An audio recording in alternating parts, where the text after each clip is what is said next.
یہ آیہ کریمہ اور یہ حدیث پاک جو سنا رہا ہوں، یہ دو اور بھی ہیں،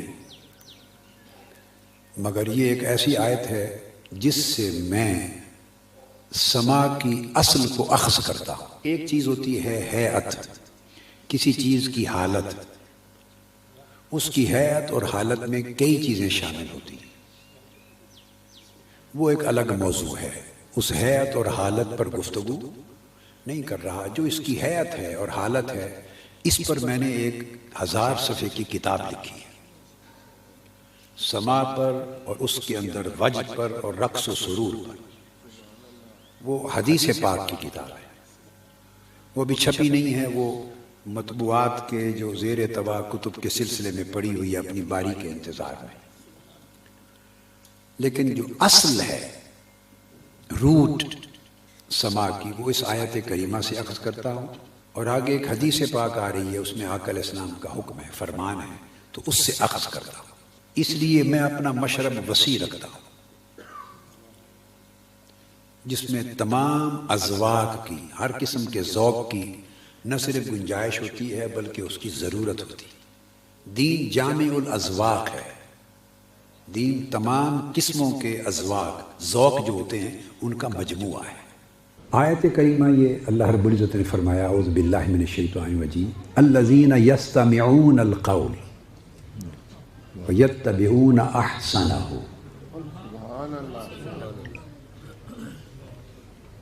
وہ لوگ جو قول کو سنتے ہیں، قول قوالی کا مادہ ہے، قال یقول قول، اس قول سے قوالی نکلی ہے، قوال قول سے نکلا ہے۔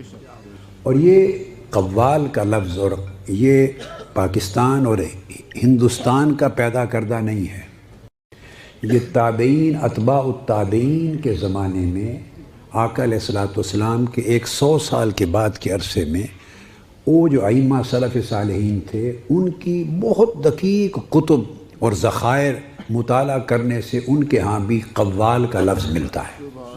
اس کی شکل، اس کی حیت کیا تھی، وہ یقیناً مختلف ہوگی، زمانوں کے ساتھ ساتھ کلچر بدلتا ہے، حالات بدلتے ہیں، تقاضے اور شؤون بدلتی ہیں، وہ بدلتی رہتی ہیں، مگر اصل کی بات کر رہا ہوں، اوریجن۔ تو قرآن مجید میں فرمایا گیا، وہ لوگ یستمعون القول، جو قول کو سنتے ہیں، قول کو سنتے ہیں۔ عام مفسرین نے جو ائمہ تفسیر ہیں، انہوں نے یہاں القول سے مراد قرآن مجید لیا۔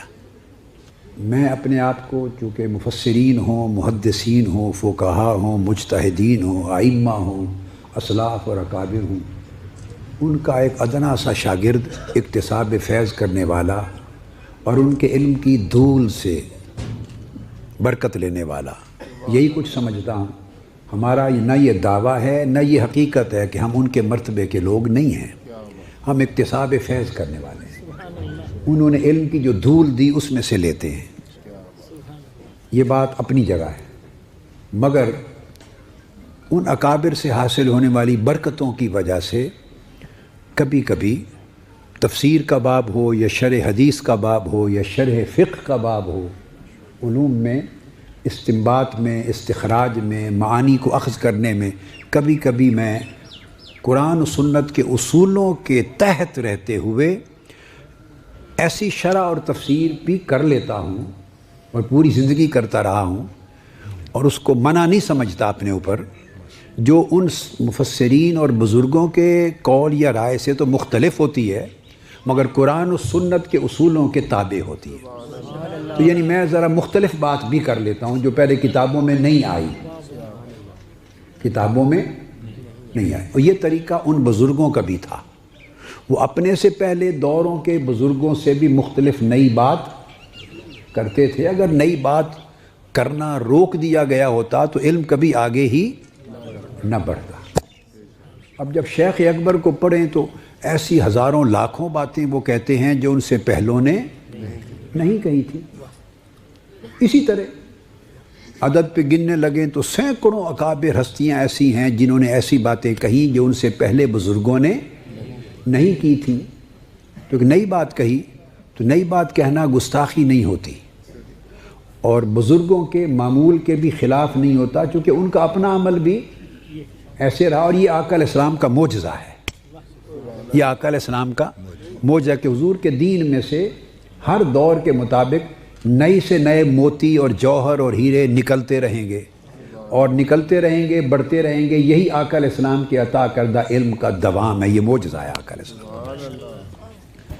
تو میں نے اس لیے یہ بات کہہ دی کہ جو میں آگے کہنے لگا ہوں اس سے کسی کو، صاحب علم کو، یہ مسئلہ پیش نہ ہو جائے کہ یہ تو کسی نے یہ لکھا ہی نہیں ہے تو یہ کیا بات میں نے نکال دی۔ اس لیے میں نے کہا کہ مفسرین نے عام طور پر الذین یستمعون القول سے مراد قرآن مجید لیا ہے، تو وہ تفسیر حق ہے، وہ تفسیر اس کو ہم پہلے نمبر کے پہلے درجے کی تفسیر کا رتبہ دیں کہ وہ پہلے درجے کی ہے۔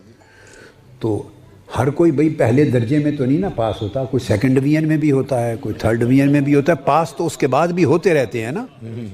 تو یہ تفسیر فرسٹ گریڈ کی ہو گئی تو اس کے بعد بی گریڈ کی بھی تو گنجائش پاس ہونے والوں میں ہی ہے نا، اور سی گریڈ کی بھی گنجائش پاس ہونے والوں میں بھی ہے جی۔ تو اب جو میں تفسیر میں کر رہا ہوں اس کو گریڈ بی میں رکھ لیں گے، جو ائمہ تفسیر نے کی بڑوں نے وہ گریڈ اے میں ہے، تو گریڈ بی بھی سٹل بندے کو پاس کرتا ہے۔ تو اب الذین یستمعون القول، اب میں وجہ بھی سمجھاتا ہوں کہ کیوں میں نے اس کو سما کی اصل بنایا، کیونکہ آگے کلمہ آیا ہے وہ لوگ جو قول کو سنتے ہیں فَيَتَّبِعُونَ أَحْسَنَهُ، احسنہ مضاف مضاف الیہ ہے کہ اس میں سے جو بہتر ہے اس کی پیروی کرتے ہیں۔ سبحان اللہ۔ بزرگوں کا ادب قائم ہو تو ان کی تفسیر درجہ اول میں ہو گئی، ہم تو نیچے درجے کی کر رہے ہیں تفسیر۔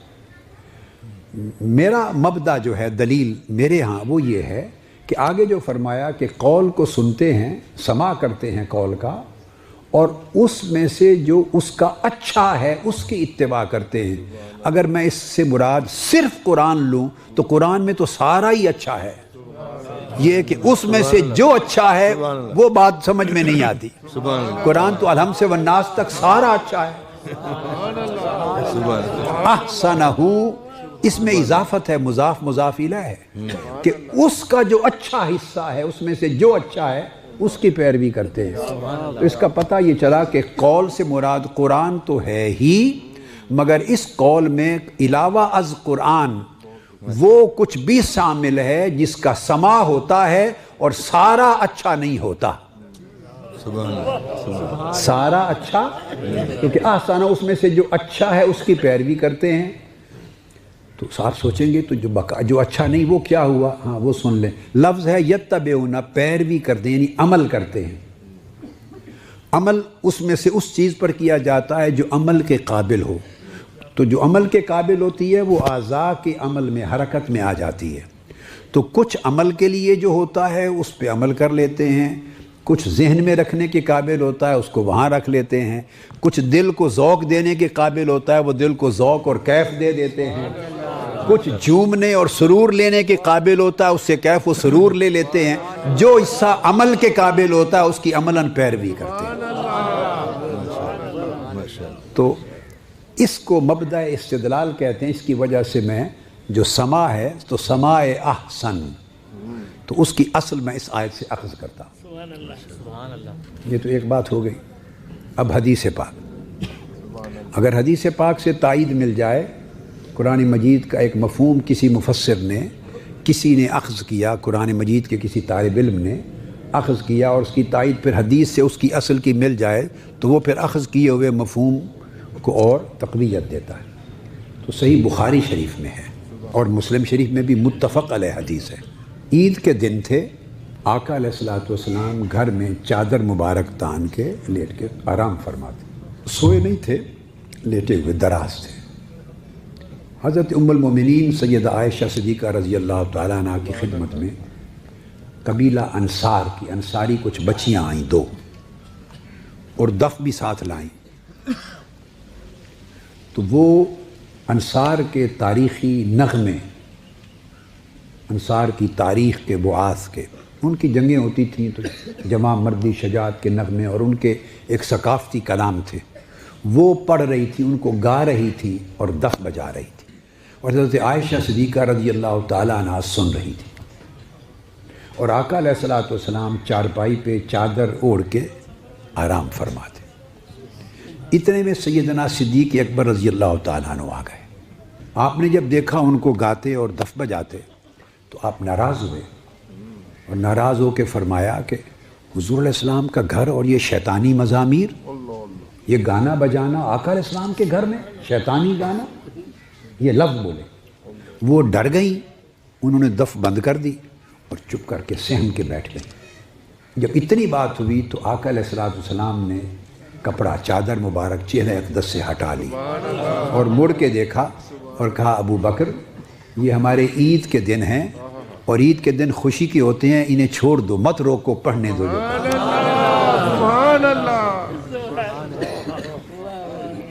اب سیدنا صدیق اکبر رضی اللہ تعالیٰ عنہ کا فرمانا بھی سنت ہے، چونکہ وہ خلفائے راشدین میں اول ہیں، اور آقا علیہ السلام نے فرمایا علیکم بسنتی و سنت الخلفاء الراشدین المہدیین، تو انہوں نے جو کہا وہ بھی حضور کی سنت کا حصہ ہے، وہ بھی سنت ہوا۔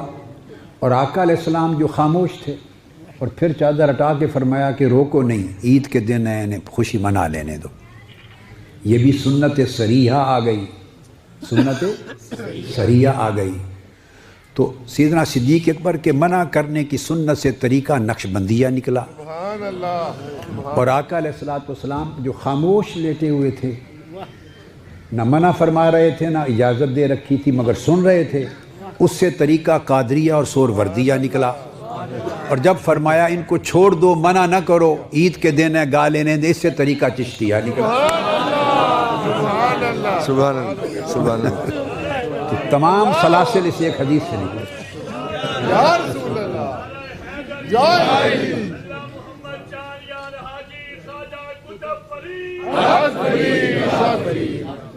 تمام سلاسل اسی حدیث پاک سے نکلے۔ وما علینا الا البلاغ۔